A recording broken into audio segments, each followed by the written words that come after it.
primero agradezco mucho la invitación que me hizo llegar el PUEG y la Facultad de Medicina para estar aquí con ustedes, en especial a Lourdes Enríquez y a Marisa Belaustegui Goitia por esta invitación, y les agradezco a todos su presencia, y es un honor para mí compartir la mesa con tan destacados académicos.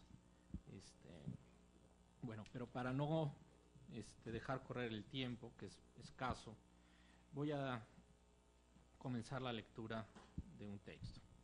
¿Sí? En verano de 2008, la Suprema Corte de Justicia de la Nación discutió el caso de la constitucionalidad de la reforma en el Distrito Federal que despenalizaba el aborto hasta las primeras 12 semanas de embarazo y que regulaba la asistencia médica para practicar abortos de manera segura y legal. Como se sabe, la Corte decidió que dicha reforma es constitucional y que no hay ninguna obligación por parte del legislador de penalizar el aborto, como sostenían quienes impugnaban dichas reformas, la PGR y la CNDH. Pese al gran avance que esto significó, el engrose redactado por el ministro José Ramón Cosío, el engrose es como la sentencia escrita que queda, no logró el apoyo de todos los ministros que habían votado en favor de la constitucionalidad. Varios de ellos presentaron votos particulares donde presentaban razones no incluidas en este documento. Lo que podríamos llamar una falta de contundencia y de definiciones más precisas en este documento respecto del derecho a la vida abrió la puerta para que una reacción a esta decisión orquestada por el PAN y por la jerarquía católica tuviera efecto. Esta reacción consistió en presionar a los congresos locales y a los gobernadores de varios estados para llevar a cabo una contrarreforma en las constituciones locales con el fin de cerrar toda posibilidad a que un cambio semejante al del Distrito Federal se pudiera llevar a cabo en tales entidades. En total fueron 16 estados los que llevaron a cabo reformas en sus constituciones: Baja California, Campeche, Chiapas, Colima, Durango, Guanajuato, Jalisco, Morelos, Nayarit, Oaxaca, Puebla, Querétaro, Quintana Roo, San Luis Potosí, Sonora y Yucatán. En varios casos se han presentado ya amparos de los que la Suprema Corte conoce hoy día, y también en 5 casos, si mal no recuerdo, o 4, ya no estoy seguro, se han presentado acciones de inconstitucionalidad para estas reformas, que igualmente están por resolverse en la Suprema Corte. Las reformas, a grandes rasgos, reconocieron el derecho a la vida desde la concepción como un derecho absoluto y consideraron que los concebidos, ¿sí?, consideraron a los concebidos como personas para todos los efectos legales.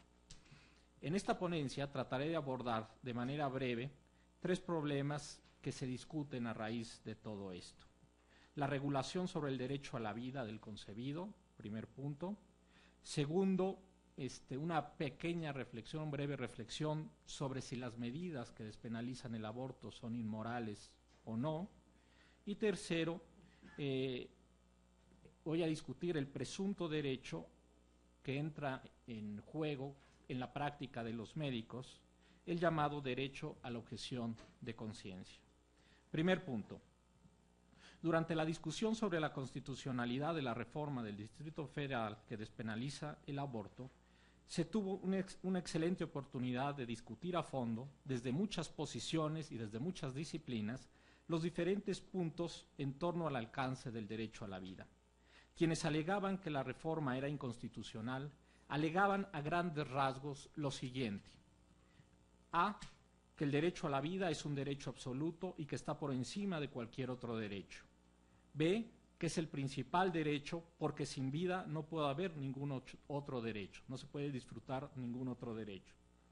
C, que el concebido tiene derecho a la vida porque es un ser humano. Y D, que la Constitución protege el derecho a la vida del producto de la concepción. A grandes rasgos, eso era lo que alegaban respecto del derecho a la vida. Estos fueron los argumentos, y las respuestas a estos argumentos, me parece, fueron muy contundentes. También las voy a resumir. A, no hay ni puede haber en la Constitución derechos absolutos. Una Constitución democrática rechaza tal idea y coloca a diversos derechos fundamentales en la misma jerarquía, sin que uno de estos se imponga sobre los otros de manera absoluta. es decir, los derechos en la Constitución son iguales, tienen la misma jerarquía para todos. B, que la vida sea un hecho condicionante para el disfrute de los demás derechos no significa que el derecho a la vida tenga prioridad, pues es distinta la vida como un hecho biológico que el derecho a la vida, que es un concepto normativo. C, el concebido no es una persona. Si bien se puede decir que un embrión es humano, es decir, que el embrión es humano, no se puede decir que sea una persona. El concepto de persona no es igual que el concepto de ser humano. Para la ley y la Constitución, la personalidad inicia al momento del nacimiento. Y D, la Constitución no protege el derecho a la vida del concebido y no nacido, pues para la Carta Magna es tan solo un bien jurídico protegido que no tiene por sí mismo ningún derecho.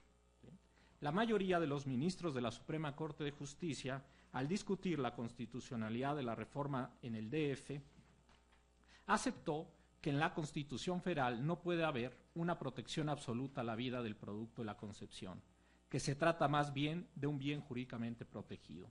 Sostuvo también que no existe una obligación constitucional de penalizar el aborto y consideró que las medidas adoptadas por la Asamblea Legislativa del Distrito Federal son constitucionales y fueron medidas proporcionales y justificadas. Al abordar precisamente el argumento de la supremacía del derecho a la vida sobre los demás derechos, dijo expresamente, y aquí voy a hacer una cita un poco extensa de la decisión de la Corte. Dice, del hecho de que la vida sea una condición necesaria de la existencia de otros derechos, no se puede válidamente concluir que debe considerarse a la vida como más valiosa que cualquiera de esos otros derechos. En otros términos, podemos aceptar como verdadero que si no se está vivo no se puede ejercer ningún derecho, pero de ahí no se podría deducir que el derecho a la vida goce de preeminencia frente a cualquier otro derecho. Aceptar un argumento semejante nos obligaría a aceptar también, por ejemplo, que el derecho a alimentarse es más valioso e importante que el derecho a la vida, porque lo primero es condición de lo segundo. Asimismo, este argumento no distingue entre la naturaleza de los derechos y sus condiciones de ejercicio. Es evidente que si no existe un individuo vivo, no hay posibilidad de que ejerzas los derechos establecidos constitucionalmente, pero de ahí no se sigue que la vida sea condición de existencia de los demás derechos, menos la necesidad de otorgarle una posición lógicamente preeminente frente a los demás. Aceptar un argumento semejante destruiría la naturaleza relacional de los derechos fundamentales, así como su fundamento democrático. Los derechos fundamentales se establecen para limitar el ejercicio de los derechos de la mayoría sobre la minoría, pero no para la expresión de un último valor fundamental del Estado, el cual devenga intangible jurídicamente. Este alto tribunal ya lo ha referido en precedentes y tesis aplicables. Los derechos fundamentales no son en ningún caso absolutos. Esto, aquí cierro la cita de la Suprema Corte. Al no existir en la Constitución Federal un derecho a la vida de carácter absoluto, toda medida que se adopte para protegerlo tiene que ser una medida ponderada, esto es, una medida que tome en cuenta los demás derechos y valores constitucionales en juego. Toda medida que parta de la idea de que existe un derecho absoluto o un principio constitucional absoluto violaría, por tanto, los principios básicos de la Constitución Federal, ya que en esencia rechaza la idea de que es necesaria una ponderación con los demás derechos. Por ello, los estados que reformaron sus constituciones locales y establecieron un derecho absoluto a la vida del producto de la concepción están obligados a legislar siguiendo los criterios generales que se derivan de la Constitución Federal y no pueden, no deben guiarse por criterios que reflejan más la adhesión a un dogma o creencia filosófico-religiosa, que postula un derecho natural a la vida de carácter absoluto y una idea también dogmática de que el producto de la concepción es una persona. Es decir, no pueden guiarse por esa creencia religiosa y no por la deferencia a los principios y normas constitucionales que rigen el país. Los constituyentes locales están obligados por la Constitución Federal a garantizar la misma jerarquía de todos los derechos fundamentales, condición necesaria para garantizar igualdad jurídica y pluralidad ideológica en un Estado democrático de derecho. Las reformas de los Estados, por tanto, no tomaron en consideración el conjunto de derechos que la Constitución Federal prevé para la mujer. Es un hecho que nuestra Constitución Federal protege diversos derechos y libertades de la mujer, como el de decidir sobre su reproducción, su libre maternidad y su libertad sexual, amparados por el artículo 4 constitucional, su derecho a la salud física y mental, también protegidos por este artículo, y el derecho a la igualdad de género, ¿sí? Y el derecho a no ser discriminada, ¿sí? Protegido por el artículo 1 constitucional, entre otros. Estos derechos han sido reconocidos por el Pleno de la Suprema Corte de Justicia cuando determinó que la medida del legislador en el Distrito Federal fue producto de una adecuada ponderación entre los derechos de la mujer y la protección constitucional de la vida en gestación.